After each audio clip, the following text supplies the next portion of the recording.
important case study from the USA and the world part of the course. So Montgomery Bus Boycott. Where? Montgomery, Alabama.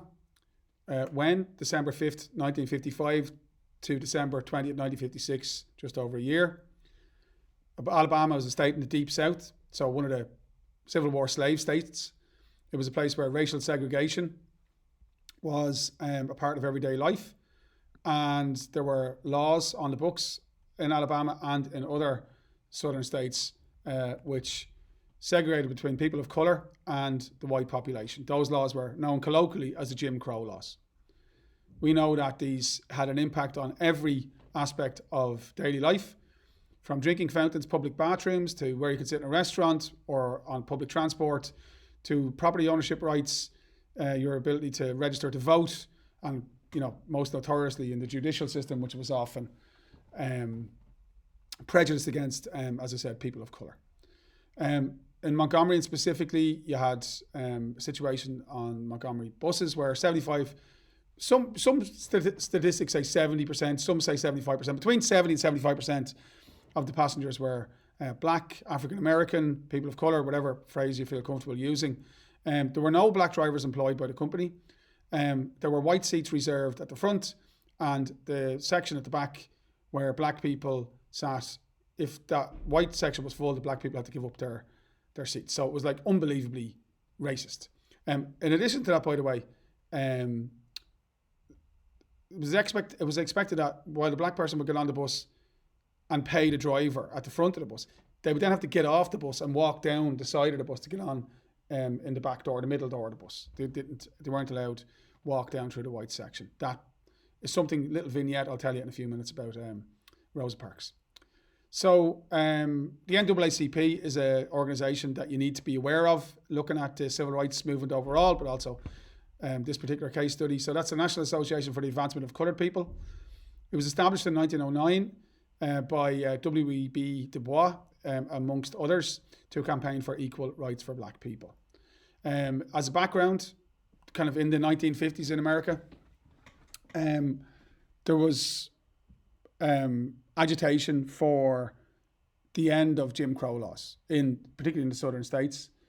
Brown versus Board of Education was a crucial Supreme Court finding in 1954, which essentially said it was illegal, it was unconstitutional for states to enforce segregated education. So that was a huge win, theoretical win. Practical took a while. Civil Rights Act 1964 really, even then, the change comes dropping slowly, as Yates said. But Brown versus Board of Education, very, very, very important. Heightening hopes of the black community, the African American, the colour community, but also provoking a backlash amongst the white community. And an example of that was the foundations of these citizens' councils. Now, they were known as the white citizens' councils because they were essentially white supremacist groups.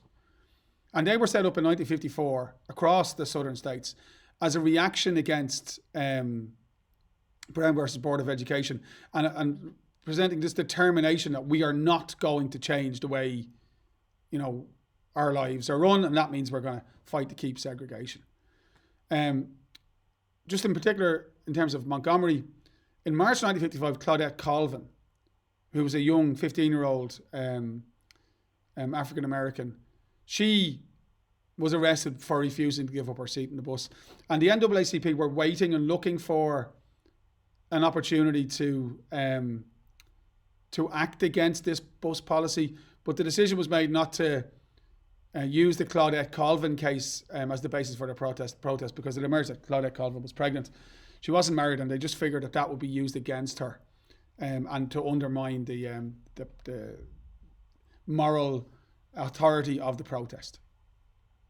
Something else to be aware of, just about Rosa Parks. Rosa Parks, there's this idea that she was just this woman sitting on a seat and, she was told to get up and things snowballed. That wasn't the case. Rosa Parks was an experienced civil rights activist. Her activism goes back as far as 1944 when Reese Taylor, a young woman, a young African-American black woman from Montgomery, was abducted and raped, brutally assaulted by a group of white men, and they were arrested and found not guilty by an all-white jury. And the Committee for Equal Justice for the Rights of Recy Taylor was established in 1944. So we're talking more than a decade prior to the bus boycott. And amongst the founding members of the committee, which campaigned unsuccessfully for the prosecution of these individuals who assaulted Recy Taylor, amongst the founders of that committee was Rosa Parks. So Rosa Parks was an activist, a motivated activist, somebody, an intelligent and able human being who was trying to fight against this, wall of prejudice that she encountered in her daily lives. And on the 1st of December 1955, she was on a bus and she was told to move by the driver. The driver's name was J. Fred Blake, and she refused. Now, I mentioned the front door and the back door of the bus earlier on. A number of years previous to this, Rosa Parks got on a bus and paid the driver, who was J. Fred Blake. And she was told, she knew she had to get off the bus and walk down to get on the side door, the middle door. And before she could get on the bus, he drove off. So this guy was, So there was tension there already. But anyway, he told her to move and she refused to move. So he called the cops and the cops came along and they told her to move. She refused to move. So she was arrested. And E.D. Nixon, who was the NAACP organiser in Montgomery, he came and he bailed her out. And this was the spark then for this, protest to try and end segregation on the buses. Rosa Parks obviously was a member of the NAACP, so that organisation was ready to go. Martin Luther King, up to that point, nobody knew who he was, but he's 26 years old, a pastor from who was recently appointed to a position in a church in Montgomery. He came to the fore of the organisers who were going to organise this protest, and they decided that from Monday the 5th of December, no black passengers would use Montgomery buses, and they were going to use their economic power to try and bring about change. He was elected leader of the MIA, the Montgomery Improvement Association. One of the things they did was organise carpools, because a lot of the black people lived in segregated neighbourhoods, but they worked in the white neighbourhoods, often as servants and cooks, gardeners, childminders. So they had to get to those places. They walked or they organised carpools. Martin Luther King famously said, and by the way, in a really good higher level history essay, a couple of quotes always help. There comes a time when people get tired of being segregated and humiliated, tired of being kicked about by the brutal feet of oppression. Great quote. He was, of course, targeted by those people in Montgomery who didn't want black people to be standing up for themselves. He was threatened, his home was firebombed, but he famously preached non-violent resistance. I don't know why. I presume common sense, and to do because he knew what would happen to any black person who used violence. But he also was a man of Christian faith, and I'm sure he was inspired by the example of Christian martyrs in the past, but I think also of Mohandas Gandhi in India in the 1930s and 1940s. So the idea for the boycott came from Joanne Robinson. So she was a member of the Women's Political Council in Montgomery. It lasted 381 days. The number of journeys on the buses was completely cut back because of the fact that the black people made up between 70 and 75% of the passengers, so the bus companies losing loads of money. As I said, carpooling and shared cars were used. The cops tried to intimidate black people from doing this, so they arrested people for carpooling, they weren't breaking any law. Black taxi drivers who only made up a small number of the taxi drivers in Montgomery offered people to bring them on their journeys for charges of 10 cents, which is the same as the bus. So that's solidarity working together. Later on, after the segregation was ended, there were attacks, snipers, white supremacists shot passengers on the buses. I know there was one story of one woman who was pregnant and she was shot, and the bullet went through both her legs as she was sitting on the bus.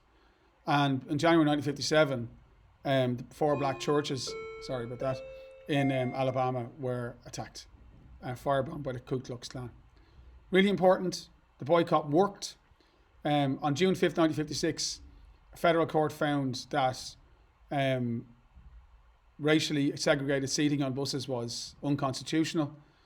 By 21st of December 1956, the bus company gave in.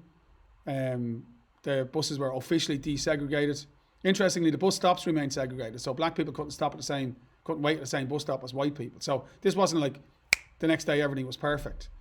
But what it did was, Montgomery, it set a precedent for, like other things, like the Greensboro protests and so on.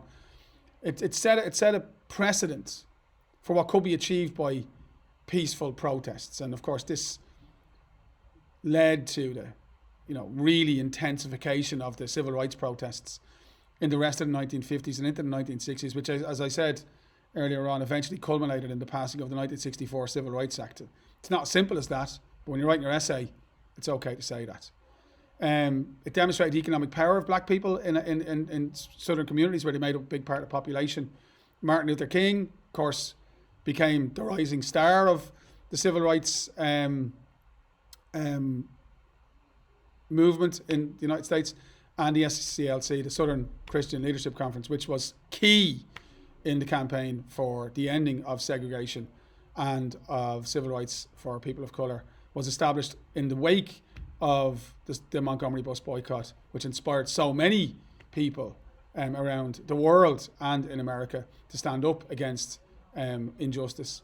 And Martin Luther King became the first president of, president of the SCLC in 1957. Hopefully that's tons of stuff for you to write your essays. Hope you found that useful. Let me know if there's other topics you want me to do videos on.